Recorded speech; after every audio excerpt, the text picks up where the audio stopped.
ఏకగ్రీవంగా మన కూటమి ప్రభుత్వమే గెలవాలని చెప్పి ప్రత్యేక కారణంతో ఈరోజు మన కోటనందూరు గ్రామంలో పేద ప్రజల కోసం అహర్నిశలు పనిచేసే నాయకుడు సీఎం నారా చంద్రబాబు నాయుడు తొలిసారిగా సీఎంగా ప్రమాణ స్వీకారం చేసి 30 సంవత్సరాలు పూర్తయిన సందర్భంగా దెందులూరు శాసనసభ్యులు చింతమనేని ప్రభాకర్ శుభాకాంక్షలు తెలిపారు. దెందులూరు మండలం కోమలి గ్రామంలో ఎన్టీఆర్ భరోసా పింఛన్ల పంపిణీ కార్యక్రమంలో లబ్ధిదారులకు ఇంటి వద్దకే పింఛన్లు అందజేయబడ్డాయి. చింతమనేని ప్రభాకర్ మాట్లాడుతూ చంద్రబాబు అపార ప్రతిభతో రాష్ట్ర దశ దిశలో కీలక పాత్ర పోషించారని గుర్తు చేశారు. చేస్తూ నేటికి 30 సంవత్సరాలైంది.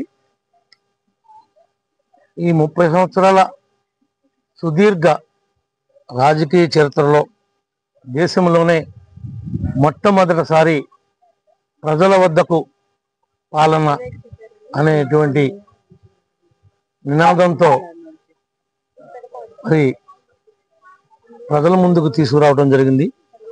ముందెన్నడూ చూడని విధంగా దేశ విదేశాల్లో స్థిరపడినటువంటి వారికి ఒక పిలుపునిచ్చి జన్మభూమి కార్యక్రమానికి నాంది పలికారు. అదేవిధంగా క్లీన్ అండ్ గ్రీన్ ఒక ప్రభుత్వ కార్యక్రమంగా పెట్టి ఇంప్లిమెంట్ చేసినటువంటి నాయకుడు మన ముఖ్యమంత్రి గారు. దీపం పథకాన్ని అసలు భారతదేశంలోనే మొట్టమొదటిగా మన రాష్ట్రంలోనే ఏ ఆడకూతురు పొగసూరు పోకూడదని చెప్పి దీపం కింద గ్యాస్ బండ్లు ఇచ్చినటువంటి ఘనత మన నాయకుడిది.